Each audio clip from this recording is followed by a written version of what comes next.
Ketua Umum DPN Peradi, Oto Hasibuan, memberikan bantuan hukum karena prihatin dengan para terpidana dan saksi dalam kasus pembunuhan Vina dan Eki di Cirebon pada 2016 silam. S, keluarga terpidana yang dituduh sebagai pelaku pembunuhan Vina di Cirebon, datang dan mengadu dalam kasus ini. Oto menyebut mereka tidak pernah melakukan pembunuhan tersebut berdasarkan dari cerita yang diungkapkan. Hal ini diungkapkan Oto dalam konferensi pers bersama para saksi pada Senin 10 Juni 2024. Kedatangan Pak Dedi ini tidak sendiri, tapi beliau datang bersama dengan 4 orang.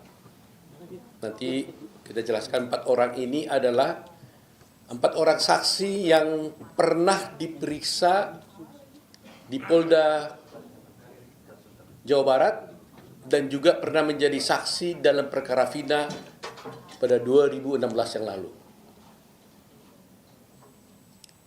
Selain 4 orang ini, kami juga kedatangan bersama dengan Kang Dedi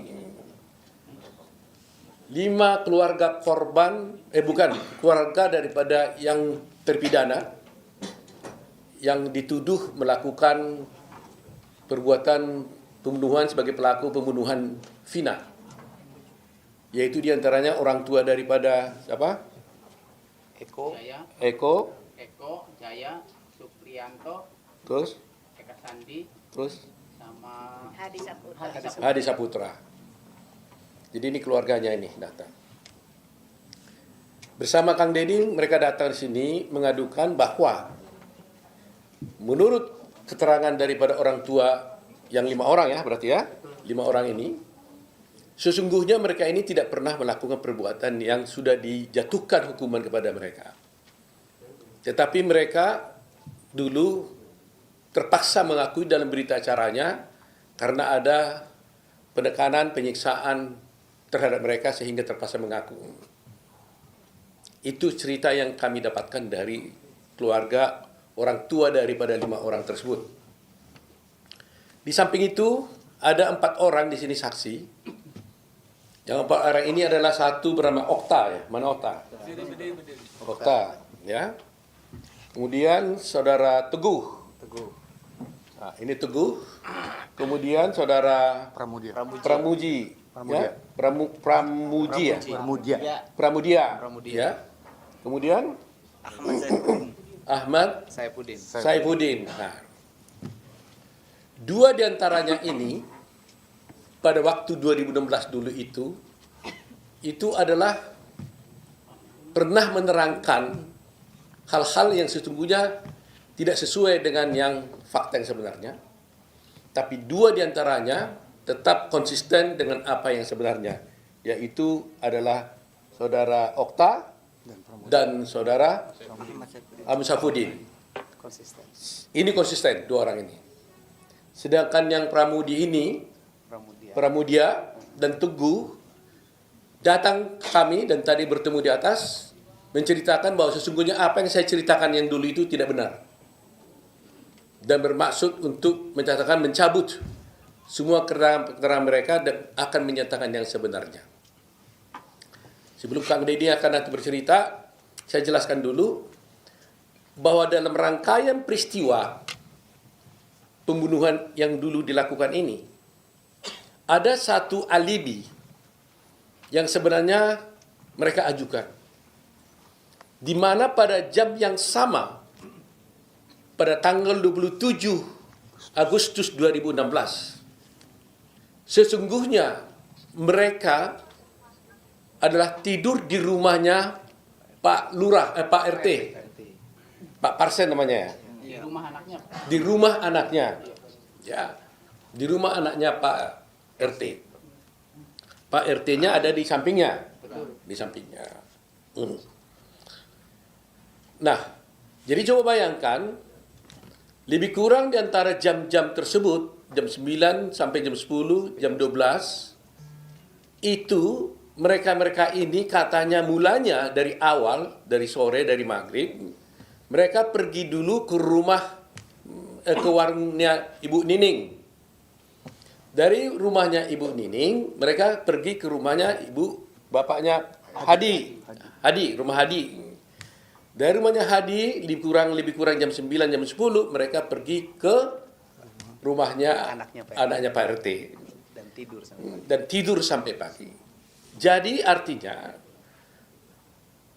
peristiwa yang dituduhkan kepada mereka itu, yang terjadi di jam-jam yang sama, lebih kurang antara jam 10, jam 9, 10 sampai jam 12 itu, di hari yang sama, tanggal 27 Agustus 2016 itu, mereka itu berada di rumah RT. Di rumah anaknya ketua RT. Sehingga kalau ini benar, maka berarti peristiwa mereka melakukan pembunuhan itu adalah pasti tidak benar. Mereka mengatakan, saya tanya kepada Pramudia, coba jawab, kenapa saudara Pramudia dulu kamu mengatakan bahwa kamu sebenarnya tidak benar ada di rumah itu, di rumah RT, gitu ya? Nah, sekarang dia bilang sesungguhnya juga benar, dia ada katanya. Coba jelaskan dulu. Coba. Sebenarnya waktu ada wireless mic. Oke. Kita banyakkan gini kok hanya 2. Ada berapa? Udah bicara aja. Langsung. Dulu saya di BAP tahun 2016 saya berkata yang sejujurnya. Oke. Saya berkata yang sejujurnya. Lalu itu diralat oleh polisi. Bilangnya kamu bilang tidur di situ, tapi Pak RT sama anaknya tidak mengakui bahwa anak-anak tidur di situ. Nah, maka dari itu saya merasa takut sendiri. Maka dibantulah diubah BAP seolah-olah saya tidur tidak di rumah Pak RT. Seperti itu ceritanya. Nah, itu waktu berita acara di polisi. Ketika kamu diperiksa di pengadilan, apa yang kamu sampaikan? Waktu di pengadilan saya berbicara jujur seadanya. Saya bilang tidur di situ. Waktu kamu tidur di situ, melihat nggak yang 5 orang ini yang sedang dipenjara sekarang itu ada di situ juga tidur? Melihat. Melihat ya? Melihat. Baik, setelah itu, kemarin katanya kamu ada diperiksa lagi. Diperiksa. Tanggal berapa itu? Tanggal 4 apa? Juni Juni. Di mana kamu diperiksa? di Polda. Di Polda. Kamu bilang apa yang sebenarnya di sana? Bilang sejujurnya juga. Apa itu? Ya bahwa saya tidur di situ tuh. Oh, jadi berita acara kamu di situ di habis kemarin? Cuma bukan diralat sih, jadi kayak diomongin benar aja, kamu bilangnya tidur di situ, sedangkan Pak RT-nya tidak mengakui bahwa anak-anak tidur di situ, bilangnya gitu. Terus? Jadi kan saya ngerasa takut lagi. Lagi. Emangnya kamu dipukul? Tambah mic. Ya sekarang kan saya kan udah punya keluarga, nggak kayak dulu lagi Pak, jadi saya takut. Jadi kamu ngomong apa jadinya? Ya saya bilangnya tidur di rumah lagi gitu. Jadi nggak di situ, nggak di tempat RT lagi katanya? Enggak. Oh, jadi yang benar yang mana? Yang benar saya tidur di Pak RT. Oh, jadi bolak-balik nih. Makanya tadi saya marah sama kamu kan? Saya bilang kalau kamu berbohong, maka akan ada orang yang korban lebih jahat daripada penjahat sebenarnya kalau berbohong mengakibatkan orang lain masuk di penjara. Kan saya bilang tadi kan? Tambah. Jadi saya nggak mau kalian ini berbohong. Nah, kalau kalian memang betul-betul memang malam itu ada di rumah RT, katakan itu kalian di rumah RT. Tapi kalau memang tidak, ya katakan kalian tidak di rumah itu. Jangan gara-gara kebohongan kalian itu ada orang masuk penjara. Seumur hidup lagi. Ya kan? Jadi ingat itu. Berbohong itu adalah merupakan kejahatan luar biasa juga. Ya. Jadi nanti kamu diperiksa lagi tanggal berapa nih? Besok. Ya katakan yang sebenarnya lagi lah. Kalau kamu betul-betul di rumah RT, tidur di situ, melihat 5 terdakwa ini ada di tempat itu pada waktu yang sama terjadinya pembunuhan, katakan dia ada di sana. Tapi kalau memang kamu betul-betul pulang ke rumah, nggak tidur di situ, nggak melihat anak-anak itu ada di sana, ya katakan juga seperti itu. Kami Pradi mau bantu kalian kalau jujur, kami juga tidak mau dijadikan alat. Kita harus benar-benar membela kebenaran. Kang Dedi ini sudah begitu capek, mengeluarkan air mata, mengeluarkan biaya, waktu dan tenaga untuk bisa mengungkap kasus ini. Terima kasih nih Kang Dedi, luar biasa nih Kang Dedi ini. Ya, luar biasa. Kami sendiri merasa tersentuh sekali. Sebenarnya ini tugas pengacara sebenarnya itu. Ya, tapi Kang Dedi sudah mulainya, maka kami juga tergerak hatinya untuk bisa membantu ini. Nah, itu tadi Pramudia. Kemudian satu lagi Teguh. Nah, apa yang terjadi dulu Teguh? Waktu dulu kamu di BAP zaman dulu 2016 kamu ngomong apa? Ya pertama awal sesuai yang ada di kejadian di situ.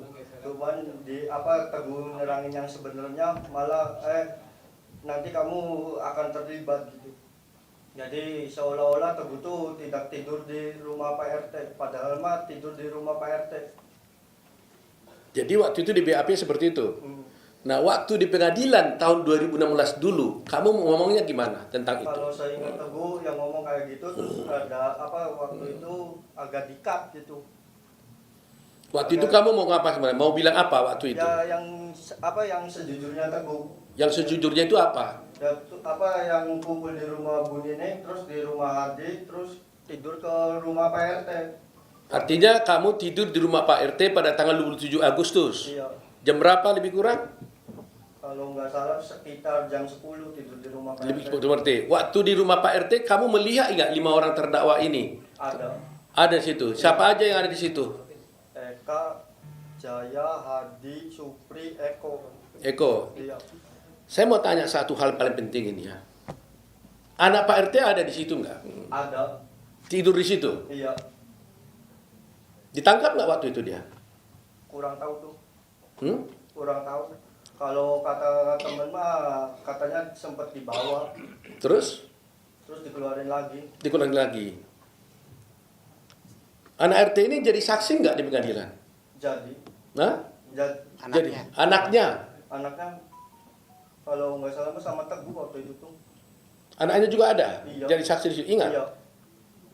Pasti ingat atau enggak? Nah, kalau gini-gini, kalau nggak pasti, jangan bilang pasti. Kalau nggak ingat, bilang nggak ingat. Jangan coba-coba menjawab yang Anda tidak ingat. Anaknya, bapaknya ada pasti. Bapaknya ada. Adanya. Anaknya? Lupa sih waktu itu. Coba nanti kita cek di dalam berkas perkara ya. Ini contohnya seperti inilah. Jangan coba-coba ini ya. Nah, sekarang saya mau tanya. Kalian kan bilang bahwa kalian tidur di rumah Pak RT. Pak RT-nya tahu nggak kalian di rumah Pak RT itu? Di rumah anaknya itu? Tidak tahu. Hah? Tidak tahu Pak RT-nya kalau anak-anak tidur di situ. Tidak tahu? Artinya tidak ada di situ? Iya. Oh, tidak tahu? Mungkin dia di rumah sebelahnya. Di rumah sebelahnya? Iya. Soalnya rumahnya kan dekat-dekatan tuh, sebelah-sebelahan. Karena menurut berita acara, mungkin Pak Kang Dedi bisa jelasin, Pak RT ngomong apa Pak Dedi ya? Iya. Jadi Pak RT-nya tidak mengakui anak-anak tidur di rumahnya anaknya Pak RT. Jadi Pak RT itu tidak mengakui kamu dan teman-temannya itu tidur di rumah anaknya. Iya. Itu berita acaranya begitu Pak RT. Iya. Padahal kalian Padahal tidur. tidur situ. Nah, ini peristiwa hukum yang akan luar biasa nanti. Pak RT tidak mengakui mereka ini tidur di rumah dengan lama. Jadi Pak RT tidak mengakui mereka ini tidur di rumah anaknya Pak RT. Sementara mereka ini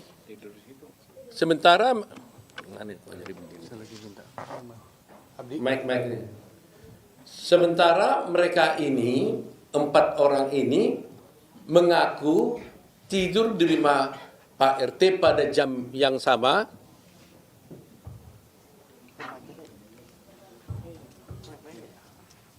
Ya, jadi Pak RT ini tidak mengakui mereka ini tidur di rumah Pak RT. Sementara mereka ini mengakui bahwa mereka tidur di rumah Pak RT pada waktu yang sama, bersama-sama dengan 5 orang terpidana yang sekarang di dalam penjara. Ini isu sentralnya di situ.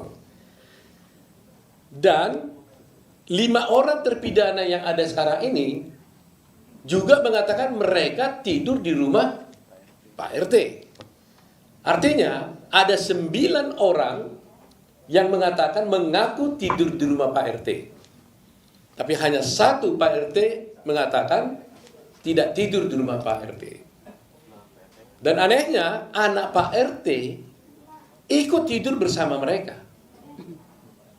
Tapi cerita tentang anak Pak RT ini sendiri kami tidak tahu. Kenapa dia tidak ikut menjadi terdakwa di sini?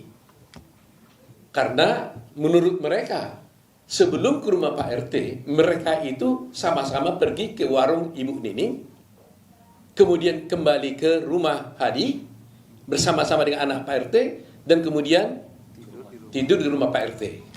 Pertanyaannya, kenapa anak Pak RT ini tidak ikut? Atau karena memang dia tidak berbuat, atau memang tidak ada peristiwa atau apa, itu nanti menjadi bahan dari tim lawyer untuk mengusutnya. Nah, sekarang ada 5, jadi kita tanya dulu. Okta gimana? Okta Berdiri. tadi udah ya? Belum. Coba. Kamu juga tidur rumah Pak RT ya? Iya, tidur Pak. Dan rumah anaknya? Iya. Kamu juga melihat semua peristiwa itu, bahwa melihat bahwa 5 terpidana yang sekarang di penjara itu ada bersama kalian? Ada. Ada ya? Termasuk anak Pak RT? Ada termasuk. Nah, jadi sebenarnya Peggy ada di situ kan? Tidak ada. Peggy tidak ada? Tidak ada. Primaudia, Peggy ada waktu itu kalian tidur bersama? Tidak ada. Kenal nggak dengan Peggy? Enggak kenal. Okta kenal nggak? Kenal karena satu daerah. Kenal. Tapi waktu itu dia nggak ada tidur bersama kalian. Teguh kenal dengan Peggy? Kenal. Kenal. Cuman waktu SD aja. Tapi waktu tidur malam itu Peggy ada? Nggak ada. Nggak ada. Iya. Kalau Udin Kenal. kenal. Kenal. Malam itu ada Peggy? Nggak ada. Nggak ada juga. Nggak ada. Nah, ini juga nggak ada juga ini. Jadi memang kita menjadi sedih juga ya apa yang terjadi sebenarnya. Kami belum bisa menyimpulkan apa yang terjadi, tapi dari cerita-cerita ini kan menjadi berbeda semua. Tapi harus ingat loh ya, bersaksi palsu bisa dihukum loh. Sama dengannya kalau terbukti nanti Pak RT-nya palsu, bisa juga dilaporkan juga saksi palsu. Nah, siapa di antara kalian ini bersaksi palsu ini? Kalian yang bersaksi palsu atau Pak RT bersaksi palsu? Kan begitu jadi pertanyaannya kan? Ada 9 mengatakan kalian tidur di situ, Pak RT mengatakan tidur di situ. Siapa yang bersaksi palsu jadinya? Ini masalah hukum yang serius. Itu fase pertama. Sekarang yang kedua mengenai terdakwa 5 orang yang ada di penjara sekarang. Ibu dari siapa? Kakaknya Supriyanto. Kakak, kasih mic dulu. Berdiri. Ibu kakaknya Kakaknya Supriyanto. di dalam penjara sekarang. Iya. Yang dituduh juga pembunuh di situ. Iya, Nah, cerita yang ibu tahu bagaimana? sama Pak. Dia juga nyeritain bahwa dia di warung Ibu Nining ke rumah Hadi, terus tidur di rumah anaknya Pak RT. Pada waktu tanggal itu. Iya, Betul begitu Ibu ya? betul. Ibu tahu itu dari mana? Dari waktu jenguk anak Waktu jenguk anak di penjara, di Polda, iya. di Polda. Dia ngomong begitu. Iya, Dia mengaku nggak pembunuh? enggak. Nggak pernah. Tapi waktu itu ada berita acara ngaku tuh gimana? Kata dia. Katanya dipukulin, disiksa Pak. Telinganya dimasukin puntung rokok. Sampai terluka Pak. Masya Allah, sampai dipukulin muka aja bonyok semua Pak. Gitu waktu itu. Iya, anak cerita. Anak cerita ya? Iya. Ada foto-fotonya itu ya? Ada. Ada foto-fotonya. Ibunya siapa tadi? Kakaknya Supriyanto. Kakaknya Supriyanto. Baik. Satu lagi, ibu siapa? Berdiri dulu. Hah? Ibunya Hadi Saputra. Ibunya Haji Saputra. Iya. Gimana ibu ceritanya waktu itu? Ya anak-anak tuh nggak melakuin Pak. Dari mana tahu nggak melakukan? Itu anaknya waktu itu betul-betul sama dengan ke rumah warung Bu Nining ya? Iya, kumpul di Bu Nining, terus ke Hadi, Terus? ke rumahnya Pak Pasren, RT. Oh, Udah, gitu. itu ibu dapat ceritanya dari siapa? Ya, saya sendiri. Ya artinya yang bercerita sama ibu itu siapa? Anaknya ibu atau siapa? Iya, si Hadi. Hadinya ngomong begitu. Ibu sendiri yakin nggak bahwa anaknya nggak bersama? Ya yakin Pak, anak saya tuh mau nikah Pak. Hah? Mau nikah 2 minggu lagi. Oh gitu ya.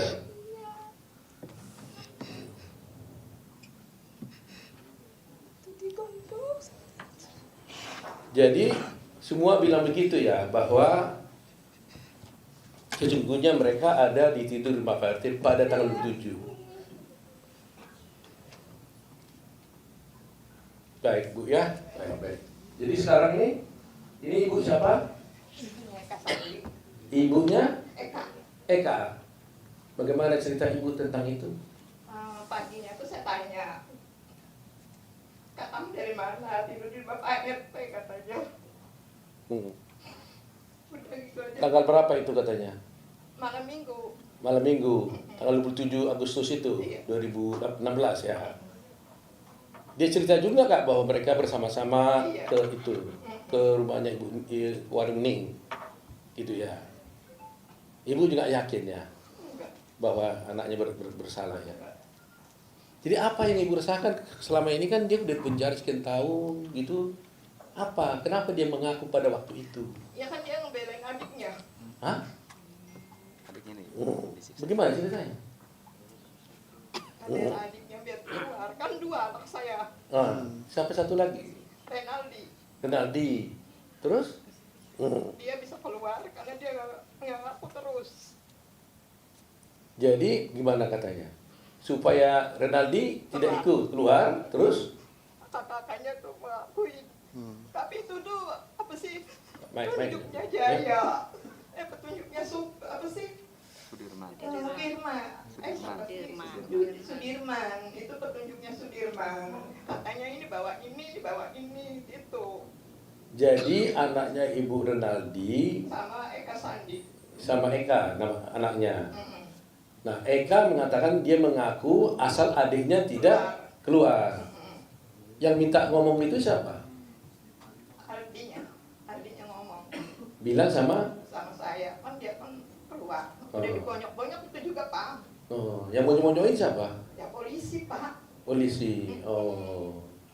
Jadi polisi bilang sama si Eka, kamu harus ngaku gitu. Supaya nanti kalau kamu ngaku, adiknya gimana? Ekanya ngomong kayak adiknya, kamu itu harus keluar karena kamu tuh nggak salah, nggak pernah nongkrong. Dia mah di rumah aja Pak. Kalau Eka sih ya kumpul-kumpul. Nggak, maksud saya kan belain adiknya, dia adiknya supaya keluar, Iya. Ekanya harus ngaku gitu. Iya. Begitu Iya, nggak? iya betul. Nah, yang suruh harus ngaku itu siapa? Kalau Sudirman kan Eka ini bawa ini, Iya. bawa ini. Iya. Jadi ya udah saya aja yang jadi korban gitu, Oh, Pak. Cukup tangannya aja. gitu, cukup gitu Iya. aja. Untuk nyamatin adiknya. Oh, baik. Enggak ada yang satu. Sekarang ini ibu siapa nih? Punya Eka. Kalau ekanya ada, kalau adiknya enggak ada. Nah, gimana ibu ngetahu? Sama kayak gitu Pak. Sama. Ibunya, ini ibunya Eko ya. Sekarang Eko umur berapa sekarang Bu? 35 Pak. 35. Waktu itu memang ibu yakin dan tahu bahwa dia tidur di rumah Pak RT malam itu ya. Ya anaknya paling nurut Pak. Suka bantu di rumah, nimbang-nimbang apa manis saya di pasar. Gitu. Saya jarang main, kalau main jam 8 saya cari, saya tuntun pulang. Begitu Yang ya. pernah ini anakku. Iya. Dan ini kayak gini kita trauma Pak sampai sakit, sampai baru. Hmm. Cuci darah siapa? Dia cuci darah. Ini cuci darah anaknya. Cuci darah siapa? Ibunya sekarang cuci Oh, darah. ibunya cuci darah. Oh, waduh. Yang sampai jual rumah siapa? Ini. Dua. Ini. Ini jual rumah gara-gara apa? Dia buat pontang-panting, Pak. Buat pontang-panting ngurusin ini semua. Iya, Pak. Baik, ambil mic-nya dulu ya. Jadi supaya masyarakat tahu kenapa ini menjadi isu penting, saya ulangi lagi ya, bahwa Vina dan Egy ya itu dinyatakan dibunuh dan diperkosa, yaitu sekitar jam 10 tanggal 27 Agustus 2016 oleh 8 orang terdakwa yang ada sekarang di penjara. 1, Saka sudah bebas karena tidak dihukum seumur hidup. 5 masih ada di sana, ya. 7 masih ada di sana. Nah, padahal menurut mereka ini, kelima terdakwa itu yang diwakili sekarang 5, termasuk Saka, ya, jadi 6 berarti ya. Satu lagi kita belum bertemu ya. Itu mengatakan pada tanggal 27 Agustus tersebut, jam 10-an itu, mereka itu tidak berada di tempat kejadian di mana Egy dan Vina dibunuh. Mereka ada tidur bersama-sama. Berarti 9 orang tadi itu bersama-sama di rumah anaknya Pak RT. Jadi kalau mereka ada di rumah Pak RT pada jam yang sama itu, bagaimana mereka bisa dituduh melakukan pembunuhan di tempat dibunuhnya si Egy dan Vina? Eki ya. Sehingga timbul pertanyaan, sebenarnya ada pembunuhan enggak? Kan gitu. Itu. Nah, kedua yang sudah saya jelaskan kemarin, biar jelas lagi. Yang didakwa di dalam perkara ini ada 11 orang. 11 orang. Didakwa secara bersama-sama melakukan tindak pidana pembunuhan dan perkosaan. Dari 11 ini, 8 sudah diadili. 3 dinyatakan buron. Kemudian terakhir ditangkap 1, yaitu namanya Peggy. Kemudian 2 orang lagi yang dinyatakan buron ini tiba-tiba dinyatakan diralat, itu adalah fiktif, artinya tidak ada. Padahal dalam dakwaan jaksa dikatakan yaitu Andi dan Dani yang kemudian oleh jaksa oleh polisi dinyatakan itu fiktif. Andi dan Dani ini dikatakan fiktif. Itu di dalam dakwaan disebutkan bahwa Dani dan Andi inilah yang membawa korban Vina dan si Eki ke flyover dengan naik sepeda motor diapit katanya. Mungkin kalau dibilang diapit itu dibonceng diapit ke flyover sehingga terkesan matinya itu gara-gara kecelakaan. Itu dakwaan jaksa dan di situ juga putusan hakim. Nah, kalau polisi mengatakan Andi dan Dani itu fiktif, berarti ceritanya itu kan jadi aneh. Pertanyaannya, siapa yang membawa Vina dan Eki ini ke flyover? Apa bisa mereka itu ada jalan lagi kalau sudah mati? Siapa yang bawa? Ini aneh nih cerita ini. Jadi artinya berarti isi dakwaan itu fiktif dong. Karena Dani dan Andi sesungguhnya tidak ada. Padahal di dalam dakwaan disebut ada. Termasuk mukul-mukul lagi itu orangnya itu. Ya kan? Kalau dakwaannya isinya fiktif, berarti tuntutannya juga dugaannya fiktif juga. Otomatis akibatnya apa? Ya akibatnya putusan hakim menjadi tidak benar. Karena di sana masih ada Dani dan Andi. Nah ini buat kita masyarakat Indonesia harus memahaminya. Itu sebabnya kami Peradi terus terang aja prihatin. Mereka itu datang atas jasa bantu dari Pak Kang Dedi datang ke sini. Kang Dedi aja sudah berkomitmen dan berkorban banyak, apalagi kami Peradi.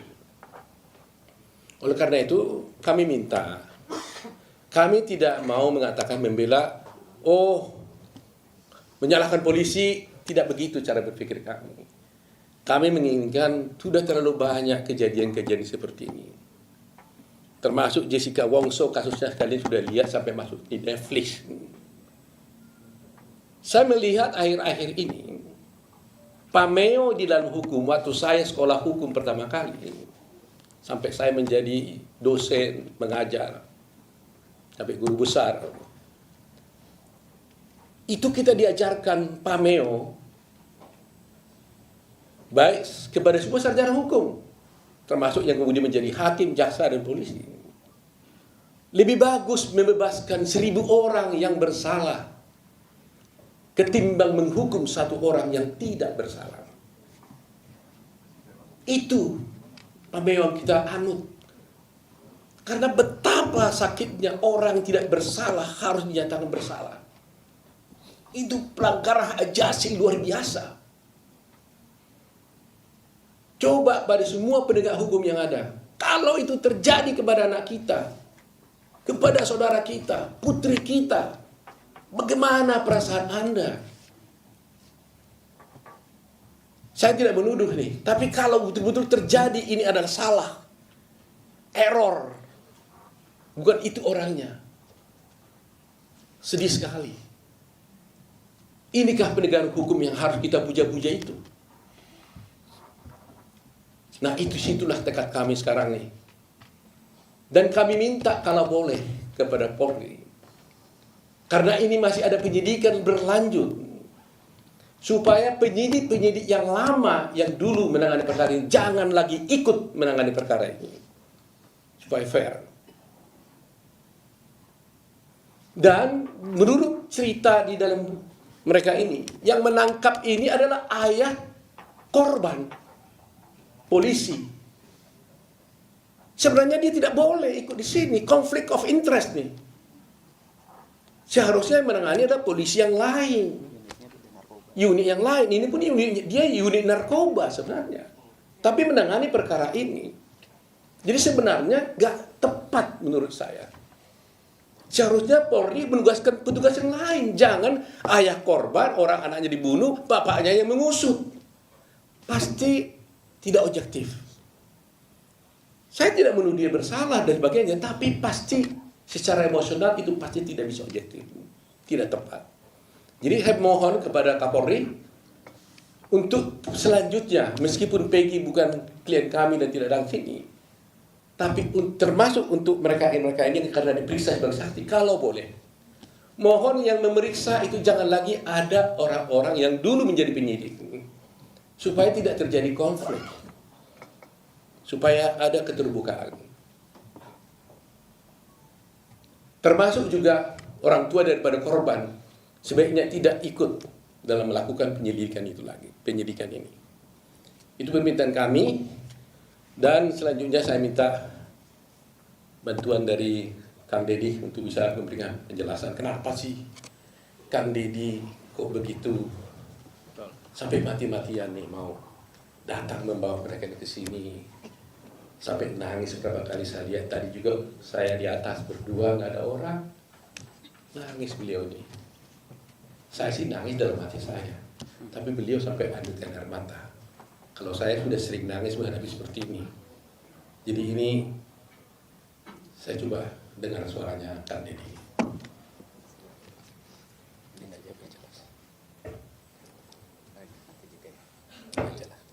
Baterainya kali. Cukup cek. Nggak hilang lagi. Itu aja lah. Baik, terima kasih Pak Oto dan semua tim Peradi yang telah menerima kami dengan penuh rasa kemanusiaan, rasa penghormatan. Sini orang yang dalam setiap hari itu biasa berkeliling kampung untuk